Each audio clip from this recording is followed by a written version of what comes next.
Nama saya Alvin Manjaya dengan NPM 2308201093. Saya Pencara Menteri Hidayat dengan NPM 2308201099. Nama saya Naufal Ramadhani Adiatma dengan NPM 23082010110. Saya Damas Sabran Zarif dengan NPM 23082010085. Saya Taqiyuddin Ahmad Al-Aufa dengan NPM 230820100135. Saya Ardi Masiredino dengan NPM 230820101084. Ya menurut saya ya miris sih, apalagi pendidikan itu kan termasuk penting ya kalau di aspek kehidupan tuh ya. Ya kasihan aja sih, apalagi kan yang menengah ke bawah yang ingin kuliah juga, yang minatnya tinggi, jadi nggak bisa kedapatan gara-gara kenaikan ini komersialisme pendidikan ini. Jadi menurut saya tuh komersialisme pendidikan tuh bukanlah hal yang bijak dan juga selayaknya dilakukan di negara Indonesia saat ini. Dikarenakan pendidikan sendiri itu kan menurut saya sendiri adalah kewajiban yang harus diberikan oleh negara kepada seluruh warganya. Yaitu walaupun dia dari golongan bawah maupun menengah maupun golongan atas, semuanya harus mendapatkan haknya untuk dapat belajar dan menempuh pendidikan, baik itu perguruan tinggi maupun dari SD, TK, SMA, SMP, terus perguruan tinggi.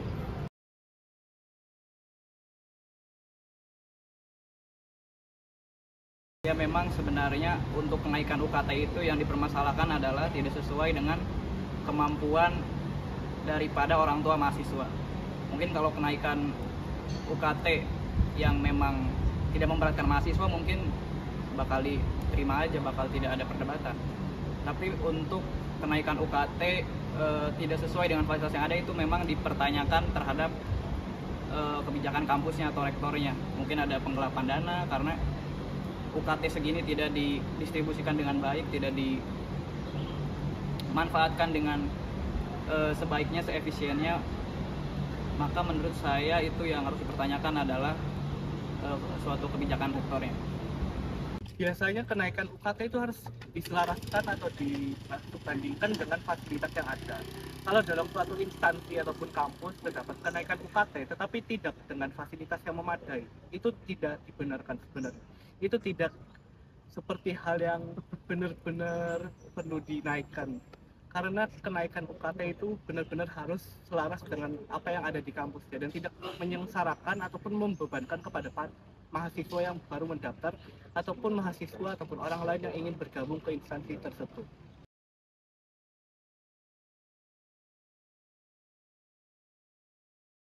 Sebenarnya itu lebih ke moralitas dari para mahasiswa yang menyalahgunakan KIPK tersebut sih, kalau menurut saya.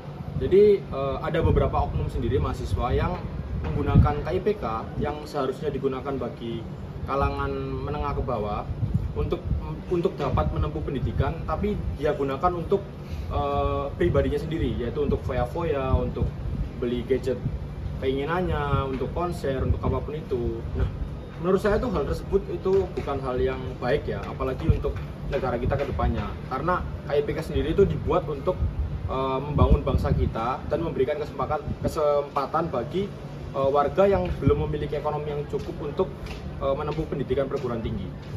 Ya menurut saya itu adalah suatu kemunafikan ya daripada mahasiswa.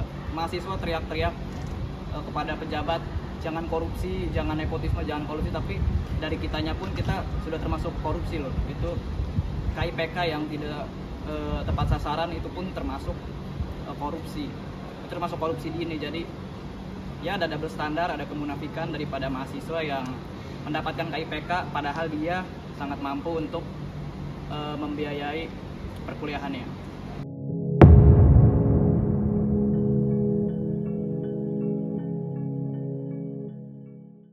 Untuk pemantauan sendiri mungkin dimulai dari pendaftaran ya. Untuk pendaftarannya sendiri itu kurang ada pemantauan dari pihak pusat. Lalu kemudian untuk pendataan seperti survei gitu ya. Mungkin untuk di awal kita daftar itu ada pemberitahuan kalau itu akan disurvei, tapi ternyata di faktanya di lapangannya itu untuk survei itu tidak dilakukan.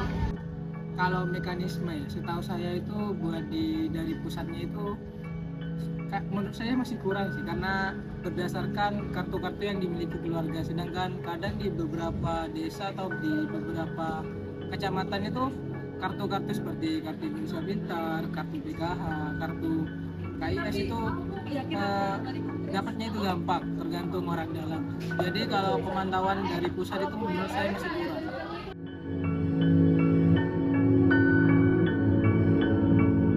Tentunya itu sudah kewajiban moral bagi setiap penerima beasiswa untuk melakukan kewajiban-kewajiban yang sudah ditentukan di surat perjanjian, yaitu salah satunya melaporkan teman apabila ada yang kurang sesuai, kurang tepat sasaran. Otomatis jika kita menemukan hal tersebut harus langsung dilaporkan agar mendapatkan sanksi yang lebih tegas, dan bantuan yang sudah diterima itu disalurkan kepada orang yang lebih membutuhkan. Kalau masalah seperti itu, sepertinya menurut saya ada dua faktor sih. Pertama mungkin dia awalnya emang miskin, terus yang kedua itu dia dari miskin tiba-tiba derajatnya itu diangkat. Nah, untuk yang case nomor 2 itu menurut saya dia harus melaporkan lah bahwa dia itu sudah tidak berhak untuk menerima KPK, karena di mekanisme itu ada ketika di pertengahan semester dia itu ya kaya lah, misalnya diangkat lah rezekinya, itu ada mekanismenya kok untuk melaporkan bahwa dia sudah tidak berhak untuk menerima KPK. Nah, menurut saya langkah saya itu mungkin memberitahu dia untuk melaporkan sesuai mekanisme yang tadi.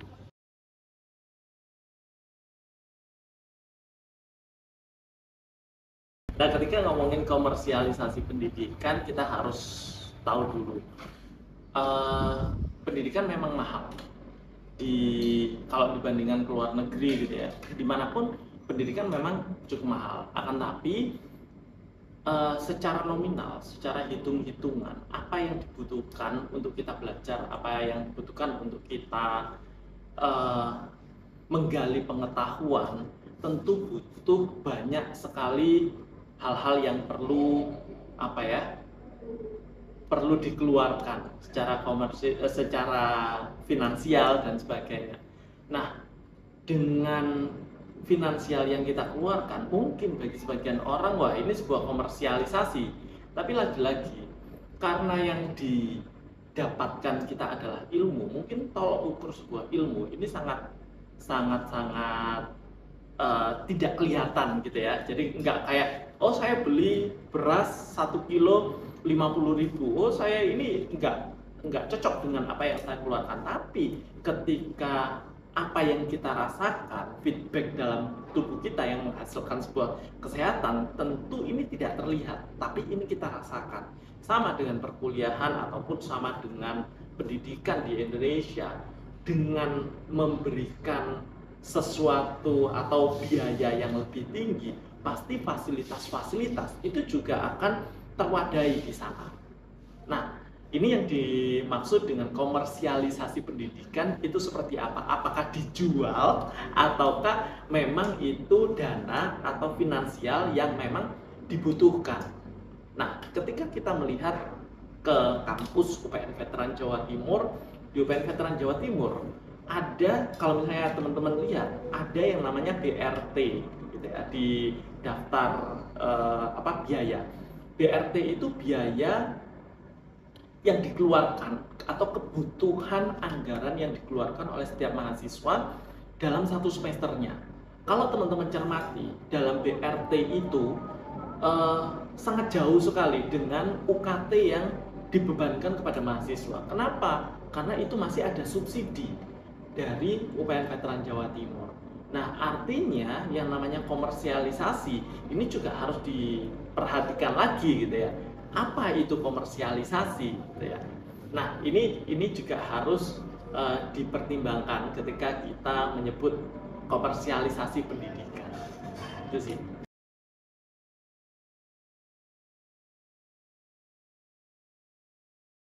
Oke, ya mungkin pandangan ini ya yang dikatakan oh ini sebuah komersialisasi pendidikan karena sebagian besar masyarakat mengcompare atau membandingkan bahwa aku bayar sekian, aku dapat apa. Nah ini tentu pola pikir yang keliru. Kenapa menjadi pola pikir yang keliru? Karena banyak sekali yang melihat itu sebuah produk gitu ya, sebuah barang. Nah kalau kita melihat sebuah barang tentu ya ini sebuah komersialisasi, nggak sesuai, nggak sepadan dengan apa yang kita rasakan. Coba kalau kita melihat dari sekolah-sekolah ataupun kampus-kampus yang begitu megahnya, apa yang kita lihat gitu. Ini kampusnya kurang nyaman, kemudian biayanya tinggi. Nah tentu ini juga menjadi apa ya, menjadi satu hal yang ketika kita lihat loh ini nggak sepadan. Tapi dengan fasilitas yang nyaman, kalau tolak ukur kita hanya fasilitas saja, ya lagi-lagi ini dianggap sebuah komersialisasi ya. Tapi kalau kita melihat seberapa besar ilmu yang saya dapatkan, seberapa besar fasilitas yang saya dapatkan. Fasilitas bukan hanya fasilitas bangunan fisik, tetapi keilmuan, pengetahuan, pemahaman yang begitu dalam ini juga harus menjadi pertimbangan. Nah sementara kita di UPN Veteran Jawa Timur dari sisi fasilitas, mungkin kita melihatnya kalau ngomongin ini ya apa ya, komersialisasi yang ditanyakan tadi tentu sangat amat kurang aja. Kenapa? Karena kita nggak akan pernah puas, manusia tidak akan pernah puas.